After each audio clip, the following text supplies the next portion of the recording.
Assalamualaikum warahmatullahi wabarakatuh. Membaca Al-Quran di atas kuburan. لقراءة القرآن على القبر، فنحن في بلدنا بعد دفن الميت يقرؤون على الميت القرآن بعد دفنه. هذا من البدع المحدثة، فلا يقرأ في المقابر. Nah, sebagaimana telah kita saksikan bersama ketika seorang syekh ditanya, bagaimana hukum membaca Al-Quran di atas kubur setelah pemakaman jenazah? Maka dijawab oleh syekh tadi, hadza minal bid'il muhdatsah.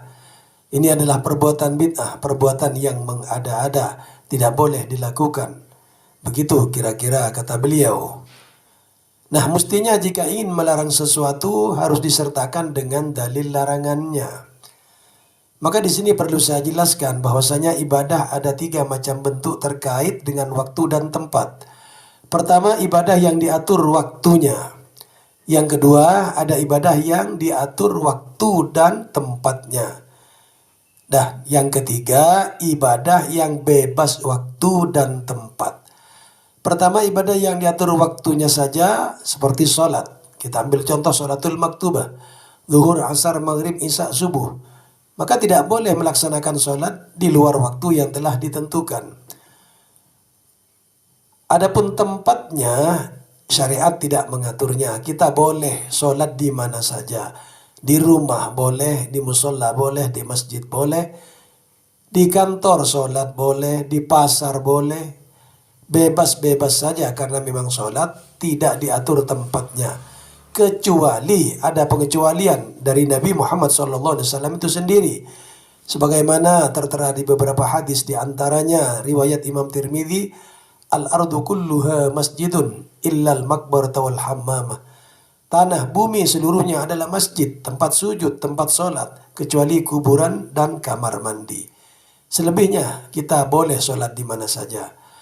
Yang kedua, ibadah yang diatur waktu dan tempatnya, seperti pelaksanaan ibadah haji.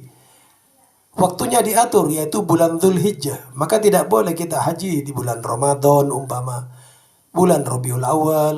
Begitu juga tempatnya, harus di Makkah, Masjidil Haram, Arafah, Musdalifah, Mina.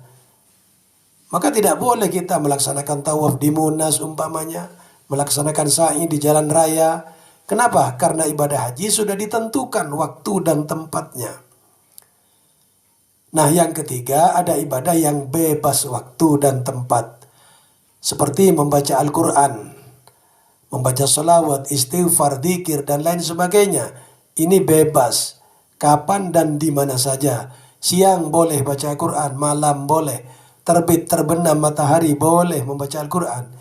Di rumah baca Al-Quran boleh, di musola boleh, di masjid boleh, di kantor boleh. Bahkan di pinggir sungai sambil mancing baca Yasin boleh. Di pesawat terbang baca Al-Quran, baca Yasin, mau pergi umroh boleh. Di kuburan baca Al-Quran boleh. Kenapa? Harus menunggu contoh dari Nabi dulu. Sebagaimana perkataan Ustadz ini. Kubur ibadah, baca Quran ibadah. Mau ditarik baca Quran di kuburan, cari tahu dulu. Nabi SAW pernah nggak baca Quran di kuburan? Cari dalil. Kalau ada silahkan kerjakan. Kalau nggak ada jangan dikerjakan. Ternyata Nabi SAW tidak pernah baca Quran di kuburan, dan yang ditemukan adalah Nabi SAW mendoakan dan memberikan salam kepada si mayit. Nah, ini tidak benar. Bukan begitu cara beragama. Bukan begitu cara berhukum. Sesuatu yang tidak dicontoh Nabi, tidak serta-merta itu dilarang. Kita lihat dulu amalan apa yang kita kerjakan. Kalau amalan Al-Quran itu masyru', diperintah secara umum, bebas tempat dan waktu. Banyak contoh yang kita bisa ambil pelajaran. Suatu waktu Nabi tidak berkenan menjadi imam sholat jenazah, tapi memerintahkan sahabatnya untuk melaksanakan. Nah, kita mau ikut yang mana? Apa contoh Nabi yang tidak mau mengimami sholat jenazah bagi si mayit yang masih punya tanggungan hutang dan lain sebagainya? Atau kita ikut perintah Nabi kepada sahabatnya? Makanya kalau beragama, cara pengambilan hukum hitam putih begitu, ini tidak benar. Yang kedua, sholat tarawih. Saya mau tanya kepada kawan-kawan Wahabi, sholat tarawih itu berapa malam? 10 malam, 20 malam, 30 malam? Nabi tidak pernah mencontohkan. Tapi sholat tarawih itu disyariatkan, sunnah. Makanya ya amalkan saja. Begitu juga membaca Al-Quran. Di kuburan boleh saja. Walaupun Nabi tidak pernah baca kata mereka. Toh juga Nabi tidak melarangnya.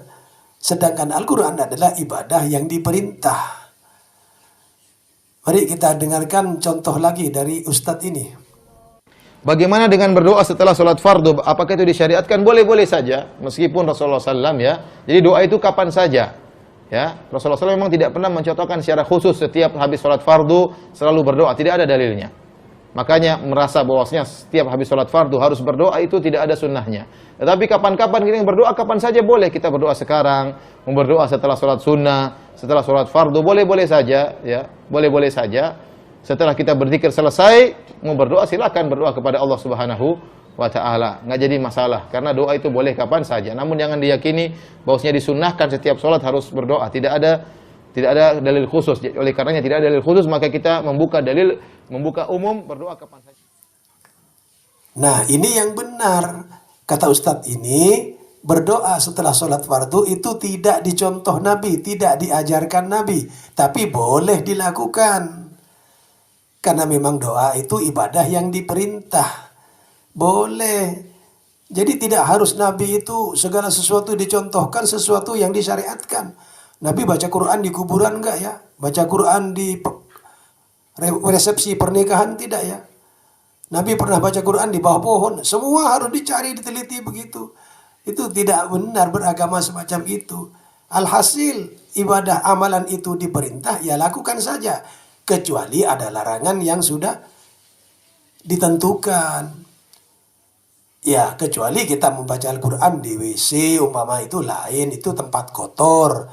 Itu tidak boleh, bukan hanya membaca Al-Quran, baca apa saja, baca sholawat, istighfar, tidak boleh. Karena itu tempat kotor, selebihnya bebas-bebas saja. Saya hanya berbicara tempat ya, membaca Al-Quran di kuburan. Soal pahalanya itu bermanfaat kepada mayit atau tidak, itu lain pembahasan. Ini tempat saja. Masa karena Nabi tidak membaca Al-Quran di tempat ini, kita baca Quran di Indonesia, Nabi membaca Al-Quran di Madinah. Repot lagi nanti. Kapan Nabi baca Quran di Indonesia? Ini hanya masalah tempat. Soal ibadah itu sampai kepada mayit, bermanfaat kepada mayit, itu sudah kita jelaskan di episode sebelumnya. Nah, makanya ada perkataan dari Imam Syafi'i atau Ashabus Syafi'i, wa yustahabbu ayyuqra'a indahu syai'un minal Qur'an. Disunnahkan di kuburan itu membaca sesuatu ayat dari Al-Quran. Sunnah. Wa in khatamul Qur'ana indahu kana hasanan. Dan kalaupun mampu menghatamkan Al-Quran di kuburan itu, maka itu baik. Baik dan sunnah. Terima kasih.